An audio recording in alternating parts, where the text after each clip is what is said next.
Hello students, Kiran ma'am here. Welcome to all. Today I am going to teach you 9th standard chapter number 7 धर्म की आड़, जिसे लिखा है गणेश शंकर विद्यार्थी जी ने। यस बच्चों, आपको स्क्रीन पर जो चित्र दिखाई दे रहा है वो चित्र है गणेश शंकर विद्यार्थी जी का। तो चलिए बच्चों, चैप्टर शुरू करने से पहले हम जान लेते हैं गणेश शंकर विद्यार्थी जी के बारे में। तो बच्चों, गणेश शंकर विद्यार्थी जी ये एक महान क्रांतिकारी पत्रकार थे। इनका जन्म 1890 में इन्हीं के ननिहाल इलाहाबाद में हुआ था। ये उत्तर प्रदेश के निवासी थे।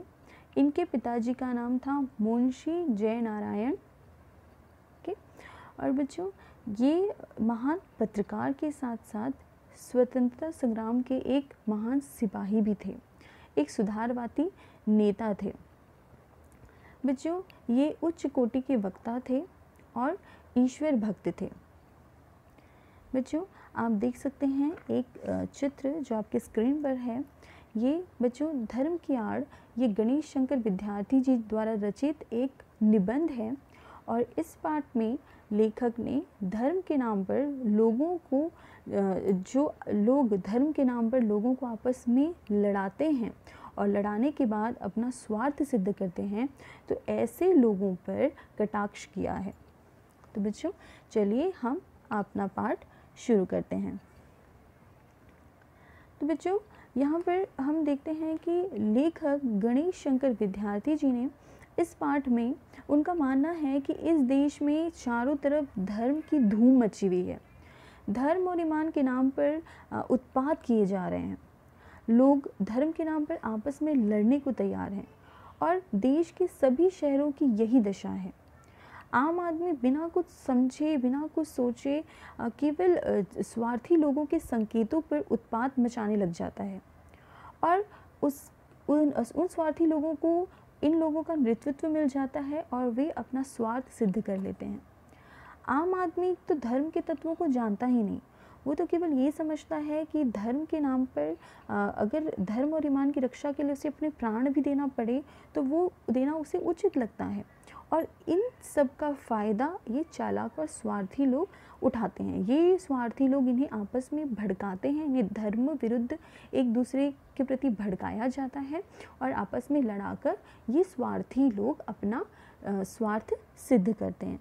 बच्चों, चित्र में आप अगर देखें तो यहाँ पर बहुत ही ब्यूटीफुल एक चित्र आपको दिख रहा है, जिसके अंदर आप देख सकते हैं कि हिंदू मुस्लिम के बीच ये राजनेता एक पिलर का काम कर रहा है, एक कड़ी का काम कर रहा है। और हिंदू मुस्लिम इनके हाथों की, ये राजनेताओं के हाथों की कठपुतली मात्र हैं, जो इनके इशारों पर आपस में भिड़ने के लिए, आपस में लड़ने के लिए तैयार रहते हैं और इन्हें आपस में लड़ाकर ये राजनेता अपना फ़ायदा निकालते हैं।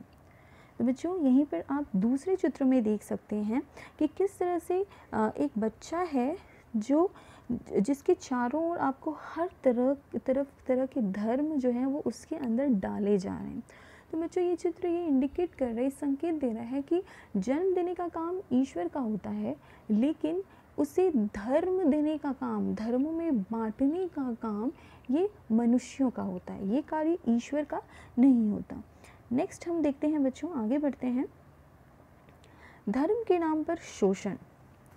तो बच्चों, यहाँ पर पाश्चात्य देशों में अगर हम देखें तो पाश्चात्य देशों में धनी और गरीब के बीच के संघर्ष हमें दिखाई देता है कि अमीर लोग गरीब लोगों का खून चूस कर, उन लोगों को चूस कर धन इकट्ठा करते हैं। हमारे देश में ऐसी स्थिति तो नहीं है, लेकिन धर्म के नाम पर करोड़ों लोगों की शक्ति का दुरुपयोग हो रहा है और इसका लाभ कुछ स्वार्थी लोग उठाते हैं।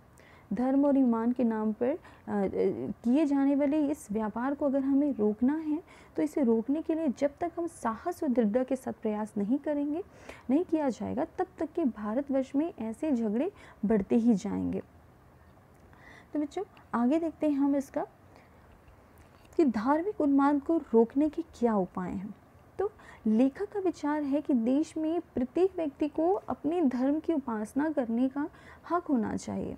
इस भीषण अगर ये धार्मिक उन्माद को रोकना है तो हर एक व्यक्ति को स्वतंत्रता होनी चाहिए कि वो अपने इच्छा के अनुसार उसे छूट होनी चाहिए कि वो अपने अनुसार वो अपने धर्म को अपना सके। धर्म आत्मा को शुद्ध करने का साधन होना चाहिए, ना कि आपस में टकराने का। यदि किसी धर्म को मानने वाला किसी की स्वाधीनता में टांग अड़ाता है, अगर उसमें हस्तक्षेप करता है, तो उसे देश की स्वाधीनता के विरोध माना जाएगा और उस पर कार्रवाई होनी चाहिए। आगे देखते हैं हम बच्चों, स्वतंत्रता आंदोलन और धर्म। तो यहाँ पर जो लेखक हैं गणेश शंकर विद्यार्थी जी, वो बताते हैं कि स्वाधीनता संग्राम के दिनों में वो दिन बहुत ही बुरा था जिस दिन इस आंदोलन में मौलवियों और धर्माचार्यों को स्थान दिया गया। इसी के कारण मौलाना अब्दुल बारी और शंकराचार्य जैसे लोग पैदा हुए और उन्होंने मजहबी पागलपन और दंगे को उत्पादों को स्थापित किया। और उन्हीं की शक्ति, उन्हीं की गलती की वजह से हम कह सकते हैं कि आज हमें ये बहुत बुरे परिणाम भुगतने पड़ रहे हैं। अब इसका अंतिम जो है पैराग्राफ मैं आपको बताना चाहूँगी बच्चों कि महात्मा गांधी ने धर्म को सर्वोपरि माना, सर्वत्र महत्व दिया है और उनके अनुसार धर्म का अर्थ जो है वो ऊंचा और उदारता से है। वे अजान देने, शंख बजाने के स्थान पर शुद्धाचरण और सदाचार को धर्म मानते थे। लेखक कहते हैं कि 5 बार नमाज पढ़ने से या 2 घंटे की पूजा करने के बाद भी अगर आप दिन भर बेईमानी कर रहे हैं तो आपका वो धर्म क्या धर्म है वो आपका, है ना। तो वो बेईमानी, वो इस बेईमानी को, इस आचरण को वो कदापि स्वीकार नहीं करते। वो आचरण को सुधारने पर बल देते हैं और ऐसे आडंबर धार्मिक दीनदार व्यक्तियों से वह उन नास्तिक लोगों को अच्छा मानते हैं और ऊंचा मानते हैं जिनका आचरण अच्छा है और वो दूसरों के सुख दुख पर ध्यान रखते हैं, ना कि पूजा पाठ में लिप्त होते हैं और पीठ पीछे बेईमानी करते हैं और धर्म के नाम पर उत्पात मचाते हैं। तो बच्चों, ईश्वर भी ऐसे ही नास्तिकों को प्यार करता है जो मानवता को आदर देते हैं तथा पशुता को त्याग देते हैं। तो इस तरह बच्चों हम देख सकते हैं यहाँ पर आस्तिक जो व्यक्ति है वो ईश्वर मदद कर, वो चाहता है कि ईश्वर हमारी मदद करे, किंतु नास्तिक भी अच्छा है जो कह रहा है कि कोई ईश्वर नहीं है बल्कि हमें अपनी मदद स्वयं करनी चाहिए। तो इस तरह से बच्चों हम देख सकते हैं यहाँ पे आई होप ये जो पार्ट है वो आपको बहुत अच्छे से समझ में आ गया हो। नेक्स्ट वीडियो के साथ मैं फिर हाजिर होंगी, तब तक के लिए बच्चों take care, thank you so much.